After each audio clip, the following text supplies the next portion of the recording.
¿Cansado de ver aburridas y tediosas clases? Pues suscríbete aquí para ver los resúmenes todos los días. Y bienvenido a Iñaki Guis. La primera clase que veremos será la de matemáticas, titulada Relaciones lineales y cuadráticas. El aprendizaje esperado es: lee y representa gráfica y algebraicamente relaciones lineales y cuadráticas.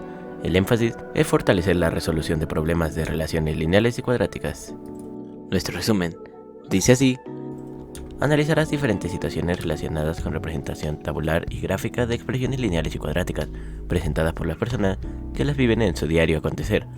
Una ecuación cuadrática o de segundo grado es toda ecuación en la cual, una vez simplificada, el mayor exponente de la incógnita es 2. Por ejemplo, en esta ecuación. El primer término contiene una incógnita con exponente 2, se le conoce como término cuadrático. El segundo, donde el exponente de la incógnita es 1, se le conoce como término lineal. Y el tercero, que no tiene incógnita, es un término independiente. A las ecuaciones que tienen estos tres términos se les llama ecuaciones completas. Si les falta alguno de los tres términos, se les llama ecuaciones cuadráticas incompletas. Analiza un caso en donde la representación de expresiones algebraicas se usa. El ingeniero Luis Cosme Morales Pérez apoya al equipo de una empresa automotriz en su subsidiaria en México. Su labor es apoyar al equipo generando gráficas de desempeño a partir de datos históricos en la base de datos o proyecciones, por lo que prácticamente todos los días generan o revisan gráficas de este tipo. El tiempo que lleva atender cada uno de los carros que pasa al taller a su cambio de aceite y filtros se obtiene mediante un promedio de datos históricos que tienen en la base de datos, de unos años a la fecha. El tiempo es de 25 minutos por automóvil. Para comenzar el proceso que permitiría graficar esta situación, debes hacer la tabulación de los datos. Los valores de la tabulación quedarán representados por la ecuación y es igual a 25x, lo que representa el estándar manejado, que es de 25 minutos por automóvil. En situaciones comunes, se realizan de 6 a 10 servicios al día. Llena los valores de la tabulación para 0 automóviles. Comienza en 0 minutos. Un automóvil son 25 minutos. Para 2 son 25 por 2 igual a 50 minutos. Para 3, 25 por 3 igual a 75 minutos. Para 4 son 100 minutos. En 5 son 125 minutos. En 8, 9 y 10 obtienes 200 minutos, 225 y 250 respectivamente. La cantidad de coches la representas en el eje de las abscisas. Esta cambia dependiendo de la temporada del año. De esta manera, representas el tiempo que se lleva cada una de las estaciones de cambio de aceite según el manual de operaciones. En la biología, la economía, la física, la medicina, la astronomía, entre otras disciplinas, el uso, el manejo y la interpretación de la información en las gráficas de una función lineal o cuadrática permite descifrar y describir situaciones de la vida cotidiana en términos matemáticos. Por ejemplo, las variaciones de la temperatura, las variaciones de ventas de diferentes artículos de uso cotidiano, el movimiento de los planetas, las ondas cerebrales, el ritmo cardíaco, el crecimiento poblacional. El área de un círculo depende del radio del mismo. La temperatura de ebullición del agua depende de la altura del lugar. La distancia recorrida por un objeto al caer libremente depende del tiempo que transcurre en cada instante. En las situaciones antes mencionadas, encuentras dos cantidades que están relacionadas por una correspondencia de dependencia, lo cual implica una función matemática. El estudio de esta función se enriquece cuando tabulas valores numéricos, identificas la variable independiente y dependiente. Eso permite observar y describir el comportamiento, es decir, dónde crece, dónde decrece, dónde se hace cero, dónde tiene un mínimo y un máximo. El reto de hoy es el siguiente. Te sugerimos revisar tus libros de texto para afirmar, rectificar o consultar tus posibles dudas, así como resolver los ejercicios propuestos en el tema de gráfica de una expresión cuadrática. Continuaremos con la clase de español, titulada ¿En dónde firmo? El aprendizaje esperado es: comprende los requisitos de información y documentación que requiere el llenado de un formulario y los documentos probatorios adicionales que se solicitan. El énfasis es distinguir la función de los recursos gráficos. Nuestro resumen dice así: la sesión anterior revisaste qué son los formularios y en algún momento de tu vida, en diversas situaciones, has tenido oportunidad de usarlos. Por ejemplo, si has creado una cuenta de alguna red social, llenaste un formulario. También lo has utilizado al crear tu cuenta de correo electrónico, ahora que has tenido que continuar aprendiendo a distancia, y próximamente los utilizarás para inscribirte al concurso de ingreso a la educación media superior. Pero no todos los formularios son electrónicos, también pueden ser impresos y tienen en común que reúnen datos personales como tu nombre completo, dirección, número telefónico y correo electrónico. El formulario para hacer una solicitud de empleo se puede conseguir en una papelería o se busca en internet para imprimir. En ambos casos, este formato impreso se debe llenar a mano, con letra de molde y utilizando un bolígrafo. tiene varios recuadros que ayudan a organizar y clasificar la información que solicita.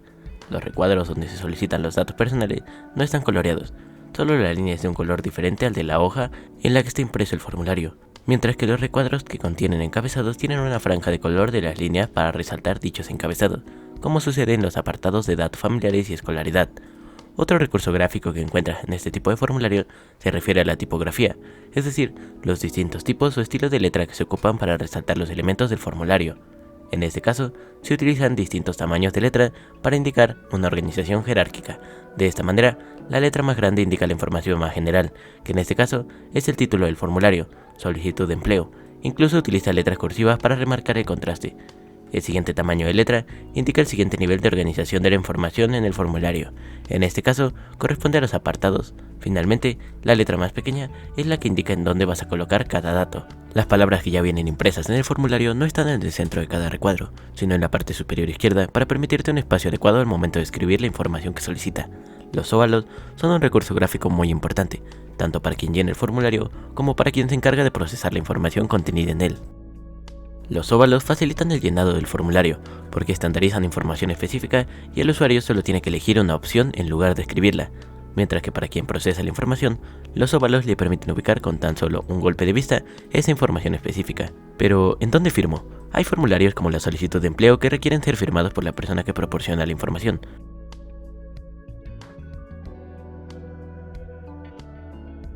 Para ello, debe haber un espacio marcado con un recuadro o línea al final del formulario, y la firma debe coincidir con una identificación vigente, preferentemente para quienes ya cuentan con ella, una identificación oficial, como la credencial del INE, pasaporte, credencial del Instituto Nacional de las Personas Adultas Mayores, o la licencia o el permiso para conducir. Recuerda que los formularios sirven para realizar trámites ante alguna institución o solicitar un servicio. También puede formar parte de una convocatoria. Los recursos gráficos establecen un molde que organiza la información necesaria para llevar a cabo estas solicitudes.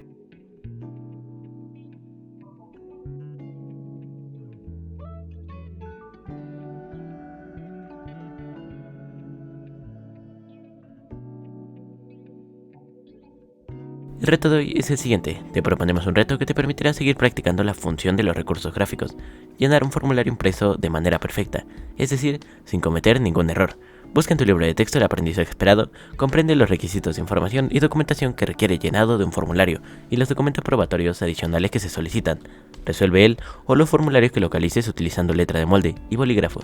Recuerda que no puedes borrar ni aplicar corrector, así que primero observa tu formulario e identifica los apartados y los recursos gráficos que se emplean en él para distinguirlos. Lee bien las instrucciones. Recuerda que estas se indican mediante recursos gráficos específicos. Observa si el recurso gráfico indica que debes completar información o seleccionar una opción. Si debes seleccionar una opción, verifica la función del recurso gráfico para saber si debes rellenar, escribir una cruz o subrayar. Si no encuentras un formulario impreso para completar en tu libro de texto, puedes utilizar una solicitud de empleo o buscar uno en internet. También puedes intentar hacerlo en línea y escribir en tu cuaderno su experiencia al llenar un formulario electrónico. Si te está gustando el video o te está siendo de utilidad, recuerda que nos puedes apoyar en la tienda de Fortnite o de Epic con el código INAKI1708. Continuaremos con la clase de química, titulada ¿Cuál es la importancia de las reacciones químicas en el mundo actual? El aprendizaje esperado es, reconoce la utilidad de las reacciones químicas en el mundo actual. El énfasis es reconocer la importancia de las reacciones químicas en el mundo actual, la química forense. Nuestro resumen dice así: para iniciar lee la siguiente frase célebre de Carl Edward Sagan, quien fue un astrónomo, astrofísico, cosmólogo, astrobiólogo, escritor y divulgador científico. La imaginación a menudo nos lleva a mundos que nunca fueron, pero sin ella no vamos a ninguna parte. La imaginación te lleva a lugares desconocidos y en la ciencia juega un papel imprescindible. Como has estudiado a lo largo de estas sesiones, la química es parte de tu cotidianidad. La calidad de vida que puedes tener se debe a los alcances y descubrimientos de los conocimientos químicos y tecnológicos.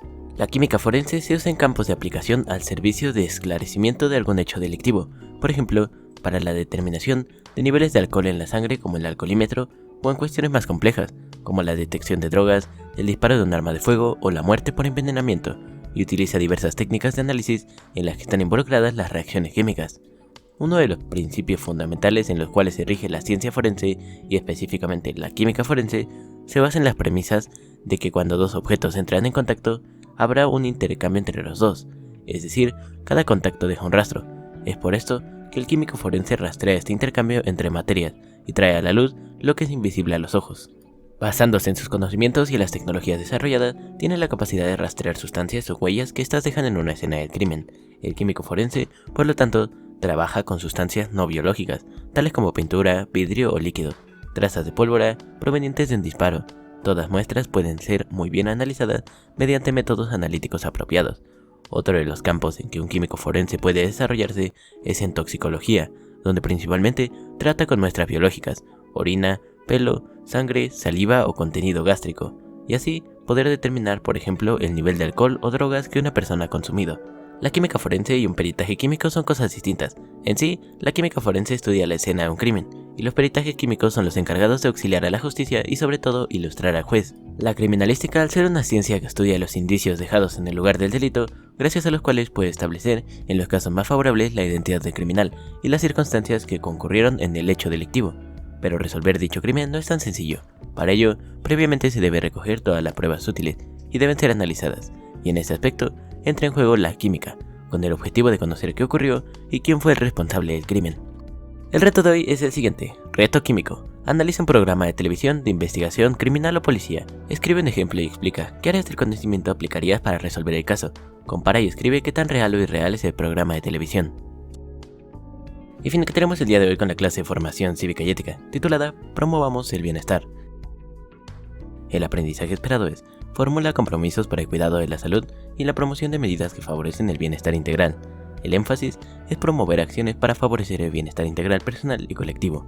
Nuestro resumen dice así: en esta sesión abordarás tu cuidado y de las personas que te rodean. Reflexiona sobre el tema de manera regular, es necesario. Esta reflexión hazla más allá del estudio de una asignatura, pues el impacto de la salud o la enfermedad es fundamental en todos los ámbitos de tu vida. ¿Qué haces a favor de tu salud? ¿Qué haces en contra de tu salud? La salud integral implica un estado de completo bienestar físico, mental y social.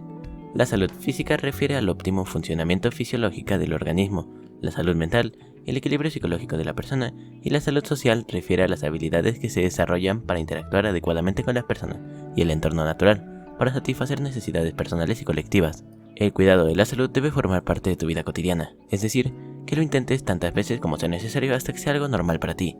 Es fácil acostumbrarse a los antojitos y a la comida chatarra, por su sabor, porque es fácil de conseguir y porque no requiere preparación.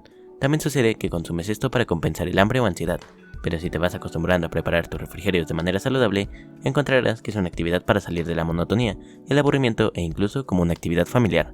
Serviría para compartir ideas y ejercer la creatividad. Puedes cooperar en la elaboración de un platillo o una colación, tal vez una ensalada, un guiso o frutas picadas. Este ejemplo es importante porque te hace pensar en el significado de bienestar. El bienestar integral tiene que ver con la satisfacción de necesidades en los ámbitos físico, social, intelectual y emocional.